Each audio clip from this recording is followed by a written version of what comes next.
morning, everyone. Thank you for joining us again in this beautiful building. We are really lucky to have representatives from two very special, hard-working communities with us today who are going to share their story and their ideas about the hard work that they put in to make the connection between fisheries and their coastal community and tourism. Professor Goodwin yesterday said, well, what does his main concern, his main question, he freely admitted he didn't have the answer, was he could see what tourism got from fisheries and from what they got from coastal communities. But what do those coastal communities and fisheries get from tourism?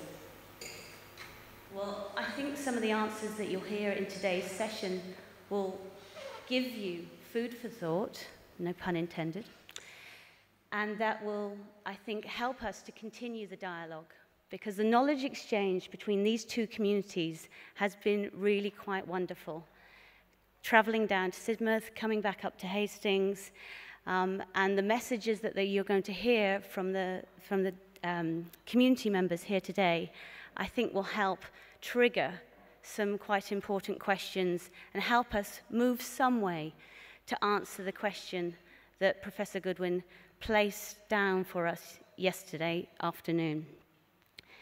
So if I could thank you for joining us, we're going to share lessons learned about the hard-won successes of two very different fishing communities at two very different stages of their journey in terms of regeneration and what that means for tourism. But what is common and what we found when we started talking to each other, even though we have many differences in size, even though we have very many differences in terms of our experience and how long we've been doing this, actually, there's a lot of commonality between these two communities.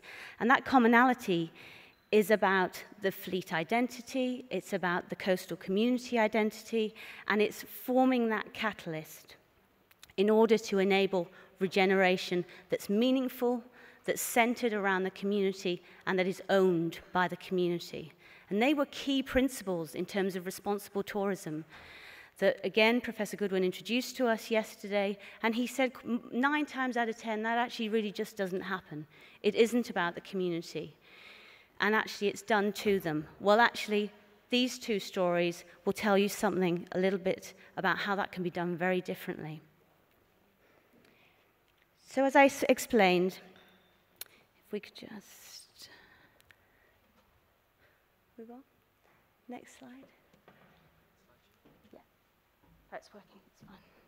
Yeah, thank you. So this is us traveling down to Sidmouth, and there you can see Matt, Yasmin, and Mary, and we're outside Sidmouth Trawlers there, and it was a glorious sunny day like it is today here in Hastings, and it's only when you're there, in the locality, in the geography, that you actually begin to understand some of the commonalities between the communities. And we started to have a conversation about, let's make explicit the links between responsible tourism, fish, food, and festivals-related community-led regeneration. For those of you that were here at the weekend, you would have seen the fabulous festival down on the stage, and that is a prime example, again, coming out of the flag, about this link between the fisheries and responsible tourism. And then just a couple of weeks ago, the same thing was happening down for the first time down in Sidmouth for their Fish Fest. And on both occasions, we are talking about big numbers, big benefits to the community, really important. So we started this conversation and we started saying, okay, well, this is your experience and these have been your pains. These have been your joys. So what have we got in common? Well, actually, what we worked out between us in terms of coming together are 5 lessons. The first one you can see up there is heritage. Both communities focus on regeneration anchored in valuing and bringing to life fisheries-related traditions, customs, histories, and that's important that it's past and present. They focus on identity, valuing those social and cultural values, the contribution that the fishers and all through the industry in those fishing communities contribute to place-based identity. And Bertrand spoke to us yesterday about some of the ways that that actually can be calculated. The third lesson that we have in common, fisher and community knowledge. And you'll hear from people today that will talk to you about the importance of sharing that knowledge, sharing those skills, passing that on to the next generation. Regeneration needs to be centered around that knowledge, not over that knowledge. The fourth lesson, community ownership. This is a difficult one, and it's a real challenge, but both examples will talk to you about their struggles and their successes in terms of community ownership. And then finally, again, the hard one thing, we all know we have to work together. Sometimes that's painful, sometimes that's really joyful. But actually, both communities are working to bring different partners together for successful, responsible tourism. So I'm going to get off the stage and welcome Sidmouth Trawlers to the stage, and also Matt and Lou from the Drill Hall Hub, and thank them sincerely for their contribution and coming to talk to us today.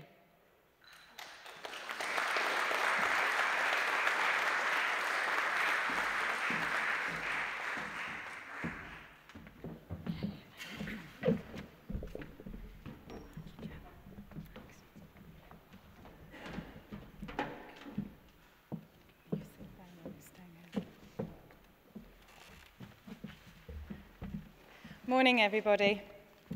Thank you, Joe. Fantastic introduction.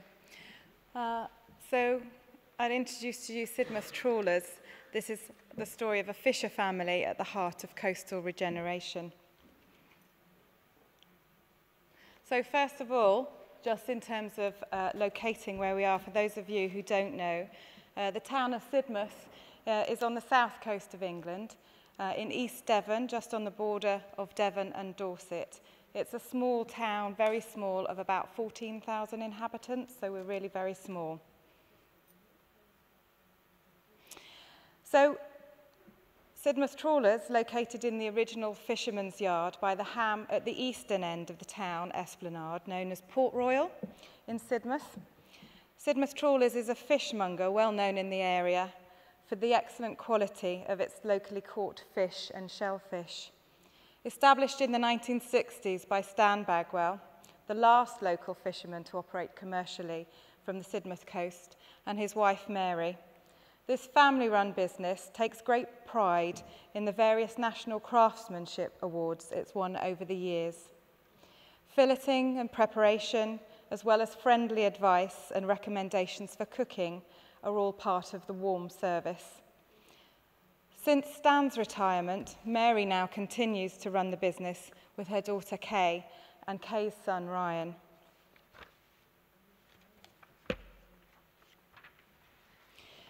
So this is the story of how Sidmouth changed from a once active fishing town to a destination for a particular kind of holidaymaker and retiree, and how we're now beginning to reclaim that coastal identity, the skills and the knowledge about inshore fishing that were almost forgotten. More than just fishing, it's about the power of the sea, the impact of storms, coastal erosion, swimming, safety, health, and how we're working to raise the awareness of local children and families to understand the influence of the sea on the community. Through new partnerships being forged to support innovative coastal community initiatives, and by taking the vision to wider partners, we can achieve our aspirations for a town that promotes responsible tourism and shares the benefits for an holistic approach to valuing the sea.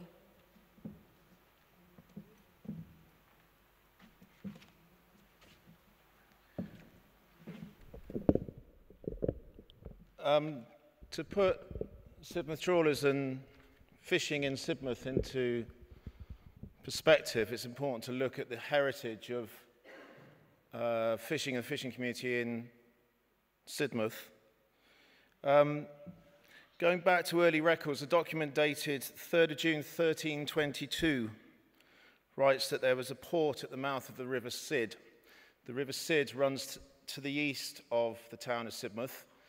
And it's important again that we explain to you that where Sidmouth Trawlers is located and where we've been talking about the eastern end of Sidmouth, which is where this regeneration is taking place, and this will keep coming up in our session this morning, and the River Sid runs through that east end part out to the sea. And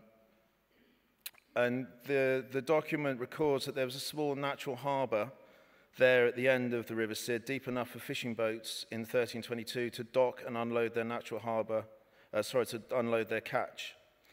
It's believed that this is the origin of the name Port Royal, as another document in 1347 states, all ships lying in harbour to be seized for the king's use. Going forward, in 1801, there were 240 houses and 1,250 inhabitants in Sidmouth. The local people were mainly fishermen, farmers, and a mixture of small traders. The popular catch for the local fishermen was mackerel and herring, with some 15,000 herring being recorded in one catch.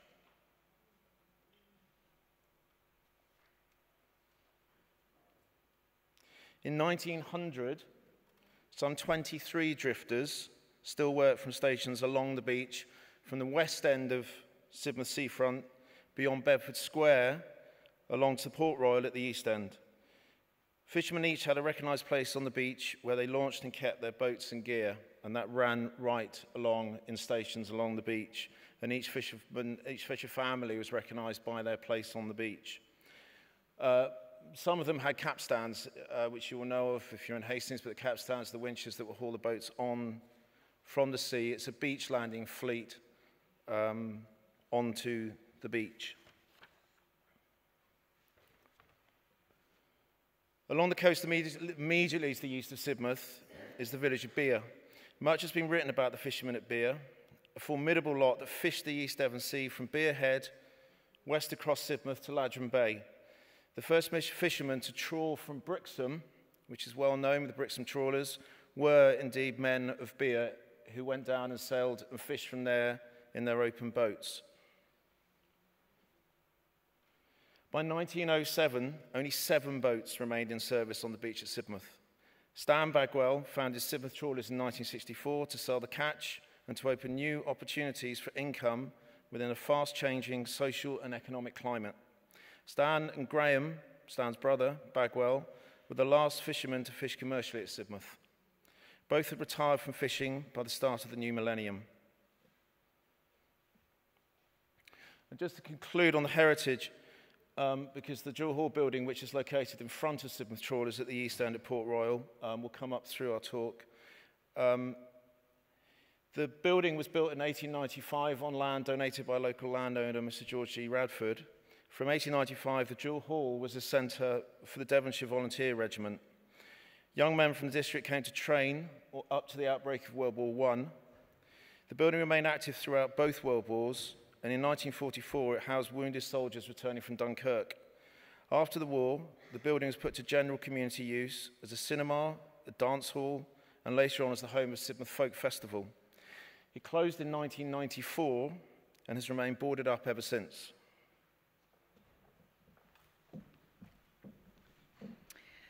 Sidmouth's main brand identity is as a Regency town by the sea. Much of its architecture along the esplanade is of the Regency style, and this has been important since the Victorian era for the hotel trade. As Sidmouth increasingly became a popular holiday destination for middle-class Victorians, the fishermen left the beach. Some began to give boat trips to holidaymakers, and those that continued to fish kept their boats at Port Royal.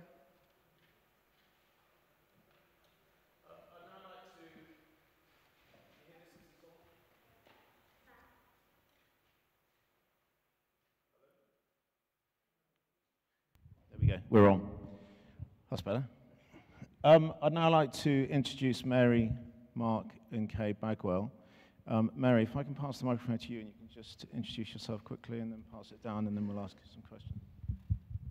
Hello, I'm Mary Bagwell. That's my picture up there with my husband. Hello, I'm Mark Bagwell. I'm Mary's grandson, and I work as a standing crew on a trawler out of Brixham. Hi, I'm Kay Bagwell, and I run our fish shop with my mum and my son. Lovely. Thank you. Mary, if we can start with you, just picking up on what Lou was saying there, and we'll talk how, as a family, you and Stan had to adapt as times and things changed with fishing in Sidmouth. And Lou mentioned about fishermen turning to running boat trips off the beach. Did Stan run boat trips from the beach? And if yes, where?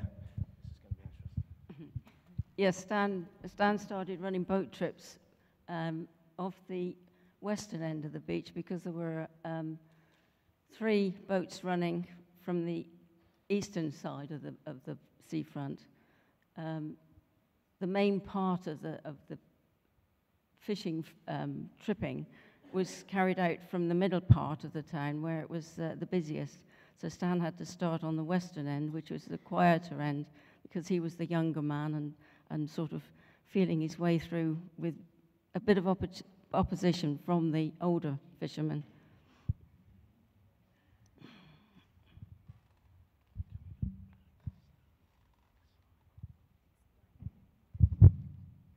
Mark, let's swap. Yeah, I was good for that. That's better.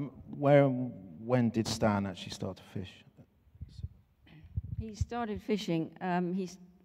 When he was in his teens and left school, his mother insisted that he get an apprenticeship, and he was absolutely devastated because his main function was to think about the sea and to go fishing. He did an apprenticeship, but before he went to work, he went out and set pots, and in the evenings he went out mackerelling. So his day was pretty much an 18-hour day. And the tripping came in the summer. That was mainly to supplement the income. When he finished with the building work, he actually went full-time fishing. And was this something that that came through the family? Did his father fish? Yes, his father fished out of Ladron Bay. His father was Coast Guard down there during the war. Because he was had a club foot, he wasn't able to be enlisted, so he was the Coast Guard, and Stan used to fish there with him all the time. They used to go down every spare moment. He would be out fishing in his little boats that leaked, but it was anything to earn a living, anything to put food on the table. And he was crewing on boats originally, Stan. He didn't have his own boat. No, my father-in-law didn't have a very big boat. He just had a little one. Stan would pick up any old wreck that was going and try and fish from that. How long was it before Stan had his own boat, and why was it important for him to have his own boat? The most important thing was to get his own boat. I mean, he got his own boat, which wasn't a large boat. It was just a sort of a bit larger than a dinghy, really. But he managed to save money by doing any job that he could, and had that boat built down at Exmouth. Then when we got married, he'd already progressed to a larger boat, and then within a few years, he'd managed to get a bigger boat, which was the Albatross, which is that one up there. And then he started doing a lot more fishing. But by that time, we had a young family, so everything was all about putting food on the table and earning a living, and that meant real long hours. How many days? How often did he go? Every day? Every day, as long as the weather was fine. Yeah. If the weather was bad, then he couldn't fish. During 1963, the early January 1963, he couldn't fish at all. Everything was frozen up. He couldn't fish. So we used to go down on what we call the black, which is where the storm pulls the shingle out, and it goes right down to rock bottom, and he'd go down there, pick up any coins that had been washed out during from people's pockets in the summer, and pick that up. Sometimes you pick up a ring, sometimes you pick up something quite valuable, but he got caught that one particular day, and nearly didn't make it home because it was so cold and he was soaking wet. We very often went to sea in wet clothes.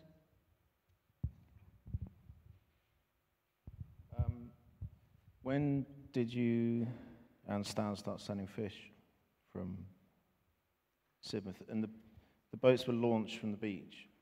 So everything was done on the beach. And at what point did you begin to sell the fish that came in? We used to sell mackerel. My father-in-law sold mackerel on the seafront by the tripping boat. And then we gradually progressed into selling fish from the sheds, which was just a basic fisherman's shed.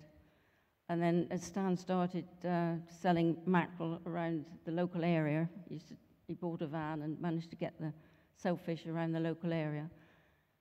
And then we started selling the fish, set up a fish. He had to actually build the shop in the fisherman's yard. He did that without permission from the council. He just knocked the wooden fence down and built a wall, and then built the little, it was just a little block building to start with. And we had a trestle table which we laid out the fish on. And that was just the beginning of our enterprise. Crazy journey. How many fishermen then? So here it's 70s when we forward, and how many fishermen were there and in the fishing yard then? At the beginning, there were the old boys. There was a couple of old men. They were about retiring age. And then there was another guy, you saw him on one of the pictures there, Stan French. He fished out of Sidmouth. He had his own boat, and he worked with a crew. But basically, there was just Stan. And from the 70s, Stan French had moved down to Brixham. He bought a boat at the same time that we bought the ESSA Colleen. So that was our next step on the fishing trail. Tell us a bit more about ESSA Colleen and how that stepped up having a trawler at Brixham. The ESSA Colleen was a major step forward. That was originally bought so that Stan's brother could run it. He was 8 years younger than Stan. Stan was quite sure that he was going to be able to manage it, but unfortunately he couldn't. He didn't have the skills or the knowledge to run a vessel of that size. So we had various skippers, quite a few disasters. Dreaded the phone ringing in the middle of the night, but we survived. And then when our son Ian was 21, he got his skipper's ticket, and he took over the running of the boat in 1982.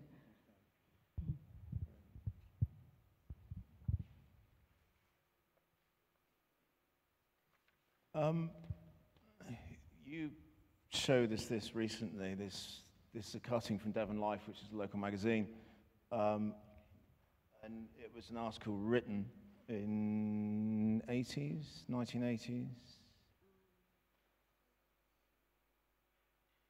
With Graham and Stan Bagwell, and it's a great little story, and we have it downstairs, and they'll stand downstairs, but 1988, about really they're saying about how they fish and how it's coming to an end, and you see there.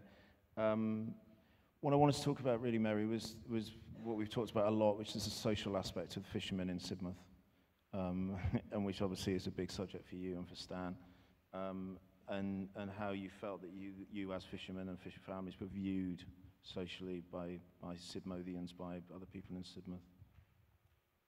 Well, we were always really the lower class. There was them and us. And I moved recently, 2 years ago, and when we were moving in, we were unfortunately narrow cul-de-sac, and we were blocking the way. And one of the neighbours said, she said, "You're those fisher people, you're scum." And that hurt, but it made me angry, because I thought we're not. Absolutely not, and it, again, coming back to the east end of Sidmouth, it's an important thing for us, isn't it? And we recognise it in Sidmouth as a town that you can map really the social aspect from the Victorian area, which is really the west end of Sidmouth, and to the east end, which is the fishermen's area, which for us is a much richer part of Sidmouth. And I'm just pass back to Lou, where we started to engage with the Bagwell family as a community in Sidmouth, and we've come from outside Sidmouth to make our homes there, and we've got to know the Bagwell family. And the first thing that we did, Lou will tell you about, which was our first point of community engagement towards regeneration at Port Royal. So we started to look at community regeneration and engagement in the Port Royal area, as Matt said, first of all through a community arts project. So it's very small scale.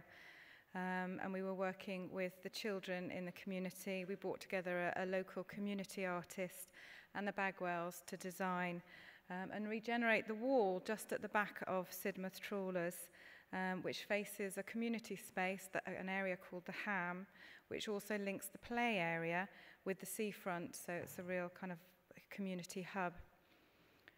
So we held an event where we used casts of sustainable seasonal fish types from the Bagwell's shop, which were painted and then used to create this very kind of tactile and vibrant mural on the wall, which everybody walks past and is really seen and enjoyed by the local community and also visitors as well.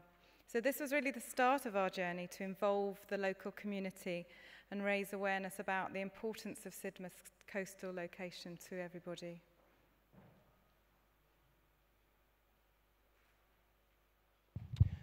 Mary, coming back to moving on to the fisher community knowledge, which for us, going back to identities we just talked about, fisher community knowledge is absolutely vital, and we've mentioned that we are trying to save the link really through to the fishing heritage in Sidmouth. And within doing that, and as Joe mentioned before, the conversations that we are having, the links with Hastings now, but the importance of skills. And Mary, just briefly, there's Stan making lobster pots. How many did he make, and how often, and how did he learn those skills? He learned the skills from his father, and he always wanted to make at least one a day. He used to start it off. He'd get so far, he'd get down the neck, and he'd get right the way down to the bottom, and then he'd leave it, and he'd take me out for the evening. That was when we were caught in. But he always had a target. He would always set a certain target of getting to the bottom of the actual frame. Wonderful. Kay. Kay, if I pass on to you.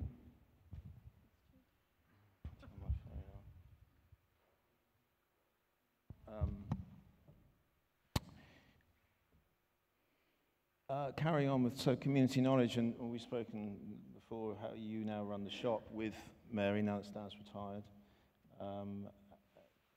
When for you, tell us about how it started for you in terms of learning the skills that you have and growing up in a fisher family.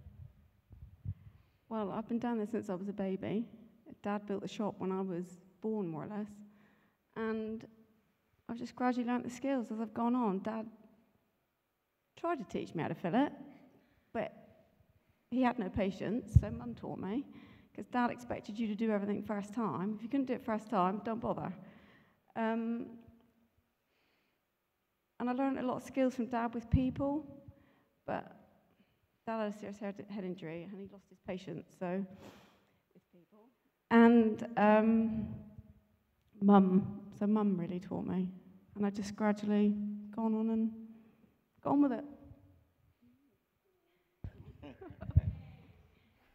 I know this is all bringing up a lot for you in the memories, but going back to here, I have a picture of you at the age 23 winning a national competition for fishing for your filleting skills.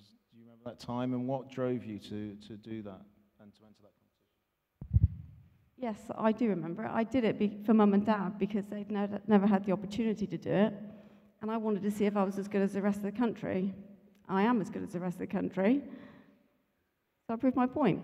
That's what I wanted to do.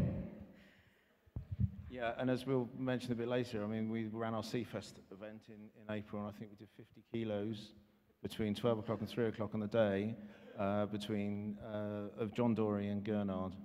How easy to, yeah. And Kay, this is Kay on her own filleting for a lot of people. How easy is it to fillet a John Dory and Gurnard? On the scale of filleting, where were John Dory and Gurnard in terms of difficulty? It's easy. For most people, it can be quite difficult, but if you know what you're doing, it's like any job. I'm useless with the computer, so there you go. There you go. Sorry, neither do I. So here you all are, and in the middle there's you with your son Ryan. You now have passed down these skills to both your sons Ryan and Kieran. How important do you see that this is, and what particular skills has Ryan has picked up? Because obviously we know Ryan in the shop, as we know you all, and Ryan seems to have adapted his own sort of skills. Ryan, again, was brought up in the shop, as was my younger son, and he's got a brilliant way with people, and I thought he would go on and do something else, because he's very clever, and I thought he would go on and do something else, but he's come into the business, and he's fine, he loves it. He'll go out in his little boat, he'll do a bit of fishing, he also goes to the market, he gets the fish, but he's very good at it, and he knows what we need, he never overbuys. He's just got a really good skill, and it is important for that area. We need to keep that going, because otherwise it's going to die. That is right, and how do you see that happening in terms of bringing new young people into the fishing trade and into skills? What do you think of the classroom on the coast here at Hastings? Yeah, I would like to go on and do something like that. I think we need to educate youngsters, because I think a lot of people are losing the skill to cook. And I'm at the moment I'm doing fish pies and fish cakes. We've just extended the shop, and I will be doing more cooking. But I think we need, because people want it brought to them. They don't want to do anything. They don't want to touch it. We need to get more people involved, and I would like to teach people. But I don't know if I've got the skills, but we'll try. Just before we move on, I just want to point out that Ryan is there, but he is a bit older than that. Now, this is Mark Bagwell at sea on Girl Deborah from Brixham, taken fairly recently. Mark, just tell us a little about your daily life as a standing crew fisherman there, the hours that you do and how it changes seasonally. I think it depends on what kind of fishing you do, but from my point of view, the hours are very long, sort of anywhere from sort of 3:30 in the morning. Sometimes getting back as late as 10 o'clock or later at night, 6 days a week. Quite full on. You basically live your life on a boat. And that's partly why I'm only standing crew, because I've got other things I'd like to be doing sometimes. Yeah, so it's quite a full-on lifestyle. Thanks, Martin. Just to sort of finish off, Mary, just for you in an ideal world now with Sidmouth Trawlers as you are at the moment, and we have a big fishing community down to Brixham, and Mark's obviously following his father Ian's, your son's footsteps fishing. How would you like to see it going forward in the future in terms of your family and the new generations in your family, but young people also? I'd like to see more young people actually understanding fish and understanding the cooking and the process of it. The education side is a bit lacking, I think, in actually handling fish and knowing how to view it, how to recognize the different species, how to recognize the freshness and the quality. I do think there's a big area there that needs redressing. Cooking skills, well, cooking fish is one of the easiest. It's the original fast food. Thank you. And here is what was a baby Ryan and now at Brixham Market as a grown young man.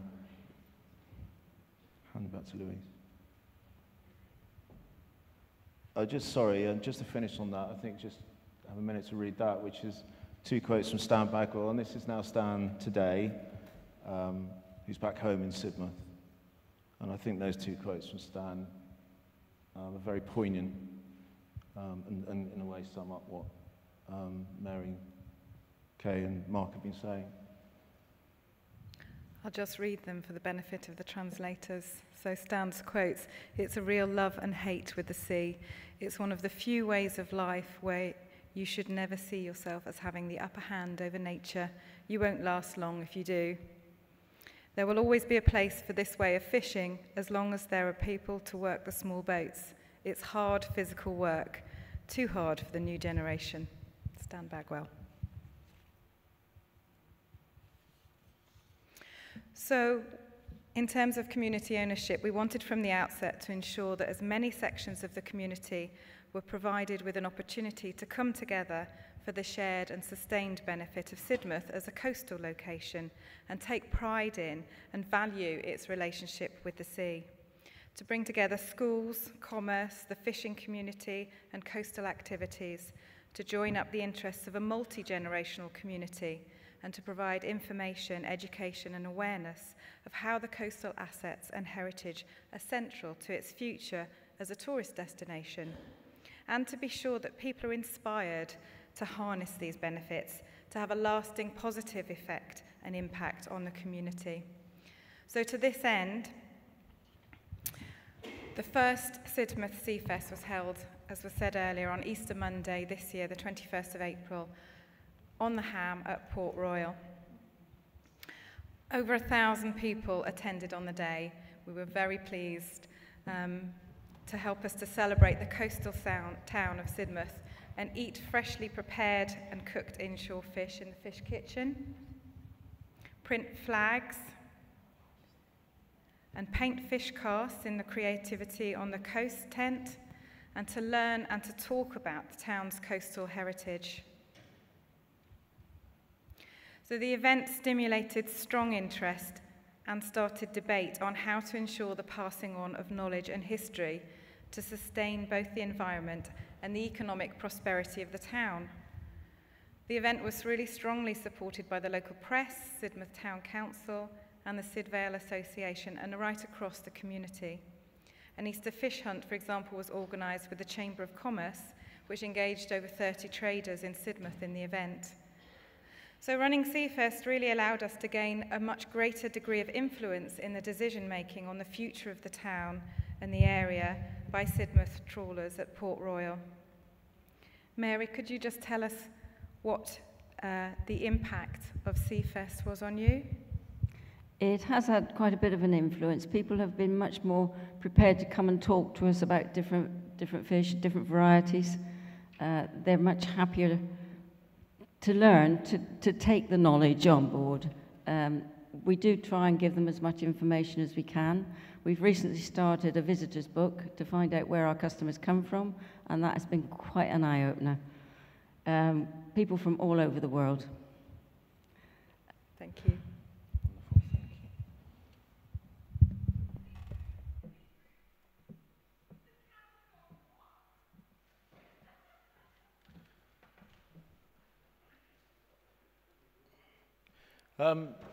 All the main coastal organisations in Sidmouth took part in Sidmouth Sea Fest. The Sailing Club, the Gig, for those that don't know, the Gig longboats, Jurassic Paddle Sports, and the Surf Life-Saving Club, as well as Sidmouth Science Festival, Sidmouth in Bloom, and the Chamber and Commerce.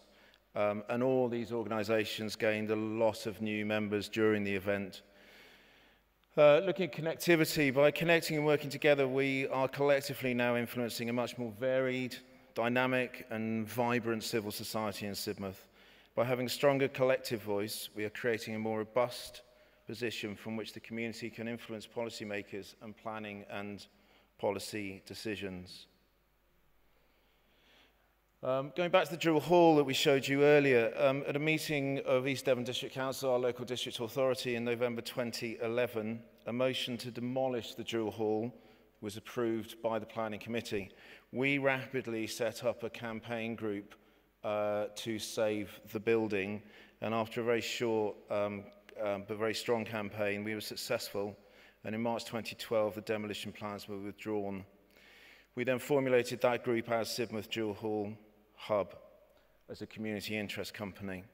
And we just wanted to set out here really where we're at now in terms of connecting and in terms of really looking at responsible tourism and sustainable development within Sidmouth. So as you've seen, Sidmouth Trawlers with us have really created a strong drive, and it's taken a while for us to connect in the way that we have, but we have now, and to regenerate the east end of Sidmouth seafront at Port Royal. That began, as Lou said, with the fish wall, led to our connecting with Tim and Greenwich and Brighton, Hastings and the TourFish partners, creating Sidmouth Sea Fest, founding Sidmouth Jewel Hall Hub, and being here with you today. We now have a significant number of active coastal community organisations in the town that recognise the key aspects of responsible tourism, the importance of valuing existing assets, the vision to use innovation to move forward, the importance of putting local produce first, the strength of the locality and activity inland, such as the new rural cycle routes being planned by Sustrans, who we will now be working with in a joined-up offer that will link the seafront at Port Royal to the inland cycle paths, and the impact that embracing such initiatives has on the town. And in the wider community, we're promoting the essential elements of sustainable development, the skills, jobs, knowledge, partnership working, and working towards a richer economy. We're creating a vibrant multi-generational coastal location offer, rooted in its past, but progressive and innovative to make it relevant for families and visitors today. And we are valuing, empowering, and linking each generation. Sidmouth Jewel Hall Hub, with the Bagwell family and others, believes regeneration begins by embracing key existing assets, our inshore fish, our local produce, and our coastal identity.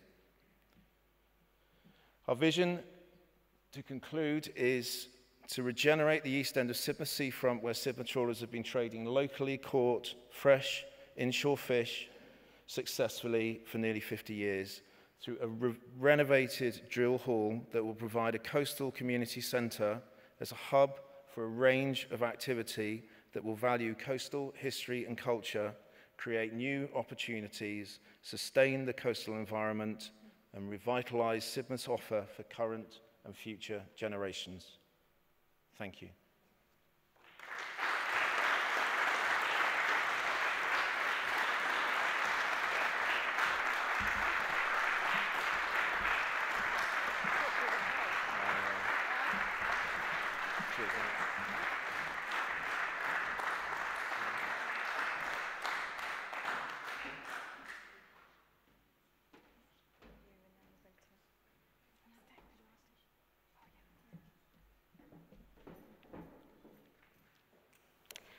Thank you so much to Matt and Lou and to Mary, Kay and Mark. You can see how much this journey means to them and how important that is, that it's rooted in their story and their experience.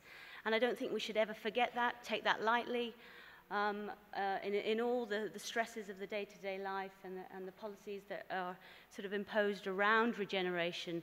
The centrality of that identity must always come forward. I'd like to now move on to the Hastings story. You're here in wonderful Hastings. Some of you have been lucky enough to go down to the Stade and see the beautiful exhibition. You've had maybe a guided tour by Yasmin of the beach, of the working beach. And I'd like to introduce two people who can tell you a little bit more about that story briefly. Firstly, if I could introduce Yasmin Ormsby from the Hastings Fisherman Protection Society. She is a central person in this story, and she's well placed to convey to you some of the lessons that we've heard from Sidmouth, but now from a Hastings perspective. And that story will focus on some of the festivals, again, and this broader fishing and cultural quarter that is emerging in this wonderful town. So, Yasmin, if I can ask you to come up. Yeah. It's coming now. Lesson number 1. Good morning and welcome to Hastings. My story, very simply, is I went to work for a fishing fleet to write a letter, and 8 years later I'm still writing that letter. Fishermen at Hastings have been there for generations. They're generational families, and you'll see Graham, a great character, and his nephew Darren. The Peters family, of which Graham comes from, have been fishing Hastings Beach for over 1,000 years. They simply are the strongest people you would ever wish to meet. And they come with a passion and a fierceness that is Hastings' fishing fleet. The boatmen of Hastings gave their men and boats to the Cinque-Port navies, and it's that repayment from Elizabeth I that gives them irretrievable right to work from the stone beach. So in 1947, the fishermen have what is known as a deed of compromise, which today gives them a very, what Paul Joy would call a symbiotic relationship with the Borough Council. And it's that relationship that's helped us build down on the Stade. I see Kevin sitting quietly in the corner, and he leads the Borough Council on marketing, and he has led us through a regeneration project along with my colleague Joy, who we've been through some fierce battles together as a trio to bring to you the classroom on the coast, the Stade Hall where you saw the photographic exhibition, and the Jerwood Gallery. And to change that fishing beach, we could move on, yeah. To change that big space, the Stade open space, into a space that we could hold festivals on was a hard-fought battle. So the Stade, an Anglo-Saxon word for landing place, and every person that you see in that photograph comes from a generational family. There is a huge sense of community on Hastings Beach, and it's very tightly knit, and if you're not part of it, then stand by. Can I move on again? So one of the things that the fishermen do quite naturally and without any encouragement from anyone is talk about who they are and what they do. And whilst I've been working with them, and I have to give you apologies from Paul Joy, who should be leading this session, but he's actually at sea this morning. And so for Esther and I, that's caused a few problems because a lot of things that should have been in place, we've had to run around and get because all the fishermen are at sea. So they have taken that opportunity on a fantastic day to go to sea, and that is where their hearts are and their passion is, and not, with all due respect, talking to a crowded room. So their educational knowledge, what they hand on to other people, is handed down from father to son. And that knowledge will be lost if we don't share it with all the school groups and community groups and passers-by that come and visit us on Hastings Beach. We've always done this. This is not something that's new, and Mary's story is very similar to a lot of ladies here in Hastings, and I see Pat sitting in the front row, and they pass on their knowledge freely and without any expectation back. They give their knowledge away. They pass on these skills, these hard-won skills, these hard-fought skills that have come handing down from father to son, mother to daughter, and they all work together to keep the family unit surviving. So the classroom on the coast came from the fishermen to say, we want a space, Kevin. What we want is a space. We want a space where we can take people to share our knowledge. And so working with the borough and with our community manager, we ended up with the classroom on the coast. We're fiercely proud of it. We talk a lot about it. We talk it up, and we're very passionate about it. And we really would love you to come and share it with us as you did yesterday morning. So I'm going to hand over to Joy now, who's going to talk to you about the community side.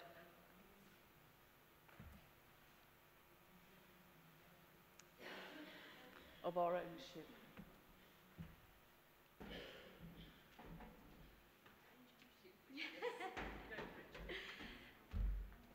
Thank you, Yasmin, for that brief run-through of those 3 lessons from the Hastings Fleet's perspective. I'm now going to hand you over to Joy Collins, who has again been a key partner in this journey of regeneration and fishing and coastal identity and the links with tourism, because Joy is the flag manager and is well placed to talk to you about the importance of the community ownership in this story and also the lesson of connectivity. Thank you, Joy, for being here today.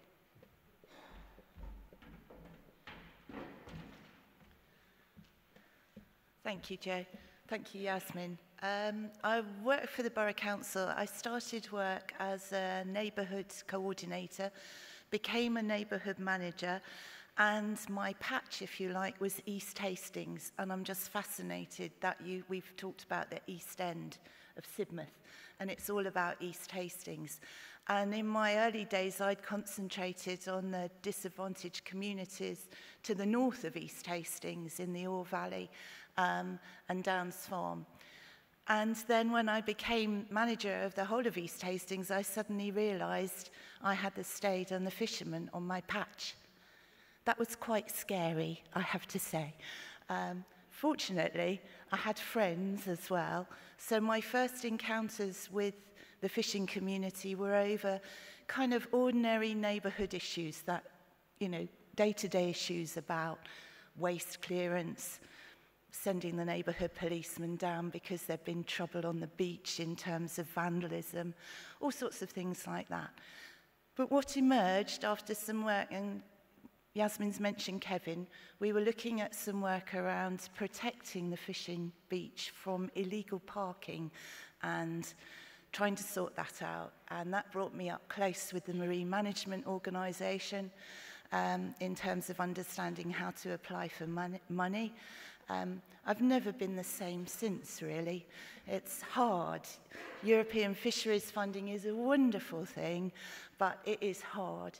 And at that time, someone said, why doesn't Hastings go for fisheries local action group status, flag status? We hadn't ever thought of it. We thought of it as something that rural places go for, and we're a town. But we looked at it, we got together, and that was really opened my eyes, my heart, everything to the fishermen, because we made that decision that it had to be something the fishermen wanted and needed. It had to be based on what they needed. And we spent a long time doing those good things, if you like, of community development and empowerment, putting fishermen at the heart of it, listening, understanding what their actual aspirations were. It wasn't that they didn't have partnerships and relationships. They had them in multitude, really. They had a state partnership chaired by Yasmin, which was about all the neighbours on the stage. You've got museums, you've now got the Joa Gallery, you've got fishmongers, you've got residents, you've got all sorts of people down there, and at the heart of it, the fishing beach, and all of those things in the fisherman's backyard, like a farmyard, you know. It's very, very close community. They have a very special relationship with the Borough Council through the Deed of Compromise, which involves kind of annual meetings with elected members, very special relationship with the leader of the council. All those things already existed, but the flag was about putting fishermen on an equal footing in a new partnership which had them at the heart. So they were directing what it could deliver, what it was going to do with this money. And in the process, all the partners that we got to join us, some of them from my neighbourhood days from elsewhere in East Hastings, university, the college, Hastings Academy, on the hill at the far corner of Northeast Hastings, if you like. All those people came with a new focus, and the focus was on fishermen and what we could do with that community together to ensure some security in its future. So that's the flag logo. We're incredibly proud of it. It was designed, can we go back? It was designed by Yasmin's son, Paul, and it's beautiful because actually what we're talking about is something very fresh, very, very beautiful and very precious that goes on the Stade. And what we discovered, and we had to change that action plan pretty rapidly, was we went on another adventure really, and that was to get some money from DEFRA to be a coastal pathfinder pilot. And that's because Graham Coghlan, who you saw on that early image, every time I set foot in a room with fishermen, he would take me to one side and say, Joy, I have to show you something. I've got to talk to you about something. I want there to be a fleet next winter. Come and look at this. And what he took me to look at was shingle on the beach and how climate change, more extreme weather, bad behaviour of coastal defences to the west, really, what they'd done. And that beach that you've seen where the fleet launches and lands was getting steeper and steeper and steeper and was incredibly dangerous because fishermen always risk their lives every time they go to sea, but they were risking their lives on the land trying to get their boats in or out of the water. And so, in the way that women do, we thought, well, let's go for it. Another colleague, Chantal at the council, helped us with her environmental knowledge, and we applied, and we got, it wasn't a lot of money, but it was enough to bring in the experts, if you like, and it was Canterbury City Council, who were the coastal defence experts, who could use the fishermen's knowledge of what was happening and give it a scientific base. We were a very odd pathfinder because we were the only ones that talked about accretion, wasn't a word I knew, because we were gathering too much shingle, everyone else had erosion problems. But actually, that happened at the same time as we were applying for the flag, at the same time as the Jerwood Gallery was being built. So we had some very exciting times in 2010 and 2011. With that under our belt, we had to revisit our flag strategy because it became clear what was needed was something about building resilience in the fleet to deal with things like a change in the profile of the fishing beach. And therefore, our first flag project was getting 2 big bulldozer, big yellow beasts, you'll have probably seen them, to plough the shingle in. And that had been something that had happened all the time with smaller ones. In the old days, there were wooden ploughs to plough the shingle in. But fortunately, with the flag, we were able to up the ante. If we move on to the next slide. Connectivity. The partners we brought round the table for the flag, there's some of them. The Borough Council, you can see how closely the council links, if you like, to the heart of what Hastings is, because its logo has a fishing boat going uphill. That's meant to be at sea, but actually they have to go uphill when they land. University of Brighton, gifts, Fishermen's Protection Society as well, and the ESSA. That's just some of our partners. But what has happened in that kind of alchemy you get when you've started off from a basis built on good foundations of empowerment, of equality of decision making. I know I'm the person that comes, you know, and we've got to revisit the terms of reference. We've got to do this, we have to do this, we have to satisfy the bureaucrats in the world. But I have to say fishermen have been very patient with me, and we've done it. And we've got good audit trails, good evidence.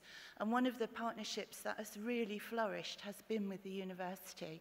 Hence the fishermen, it's nothing to do with me, of their own enthusiasm to transmit what skills they've got. That's why we're here today. That's why I'm here today, because how the Geography of Inshore Fisheries project has flourished. We have the classroom on the coast. I can't tell you how hard that has been to get where we are. And the kit that you see in there is funded through the flag. That's just the first step, really. It's not big enough. Already it's not big enough. You know, we need more. We need to build up. We need to do something. But what has come out of these partnerships is an aspiration for a campus on the coast. It's to make that connection with the university even closer, so that we have graduates being taught by fishermen about marine biology. We do that symbiotic relationships, what Paul always describes. Be a fisherman's friend, Greenpeace, work with NGOs. Kind of alarming for fishermen in other places, but it's worked really well. And as we speak, oh, it's Tuesday, it's not Wednesday, is it? But Yasmin's working really closely with the college. So we have 4 young men, 2 of whom are from fishing families, doing something we've called fishing pathways, learning some of those skills directly from fishermen, from fishermen's families. They're really flourishing. They're not in employment, not in training, not in work. And that is that future for the fleet that's going to keep it going. It's happening in gentle ways.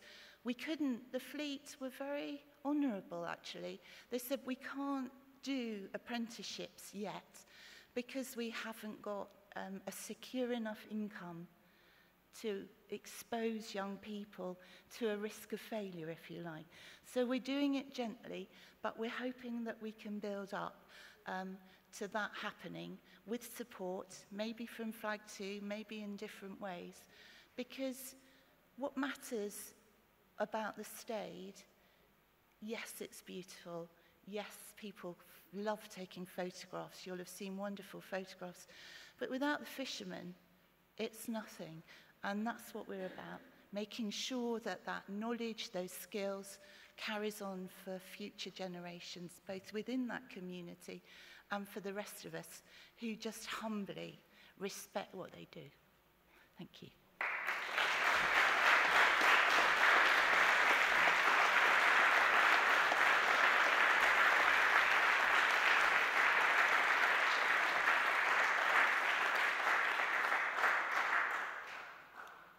Thank you so much, Joy and Yasmin. I think you'll both agree that both stories really are very humbling, very emotional. It's a very charged and difficult life that when they come together, when those partnerships come together, actually we can be incredibly positive. And actually it's through events like this, it's through thinking about the connections between the fisheries and the coastal community and the festivals that we can think about something more positive going forward. So if I could now ask Lou to run you through some final questions. We're going to do a bit of data gathering, if you don't mind. You were doing this yesterday. You've got your turning point holders. Get ready to push your buttons. We've got 3 questions for you before we finish off. And before I go, I just want to say thank you very much for everybody that's been involved in this session. You can tell that there's a lot to say. There's a lot behind the scenes. And I really appreciate everybody stepping up and talking today. So thank you, Lou. Okay, so has everybody got their voting buttons ready? So I'm just going to run you through 3 simple questions. It's really important for us to gather your views and build up the evidence of what you'd like to see in the future, having heard these 2 amazing and shared stories, which certainly I'd like to say thank you to Hastings for being so welcoming, and we've appreciated the solidarity that we felt from you. So the first question is, do you believe cultural regeneration shaped around these lessons can support a better responsible tourism offer? So A, B or C, or you can vote now.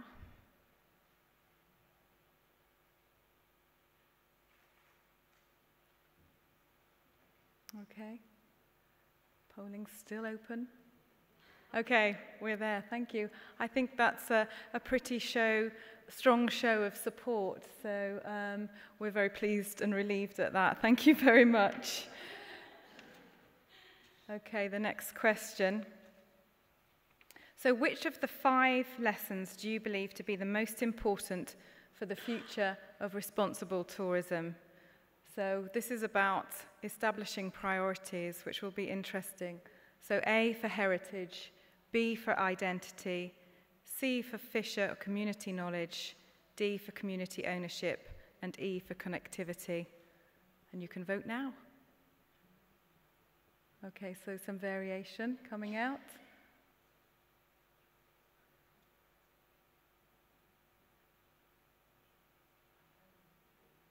Okay, yeah, that's finished. So 44% we've got fisher community knowledge and 28% community ownership. So nearly 70% really valuing what's behind the reality of those lived experiences. Thank you for that. So moving on to the final question.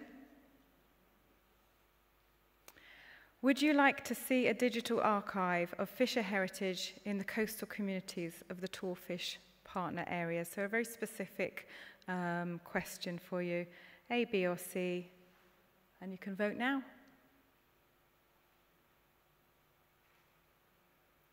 So coming out quite strongly. Okay, so 77% would like to see a knowledge-based initiative like that. Okay, thank you very much.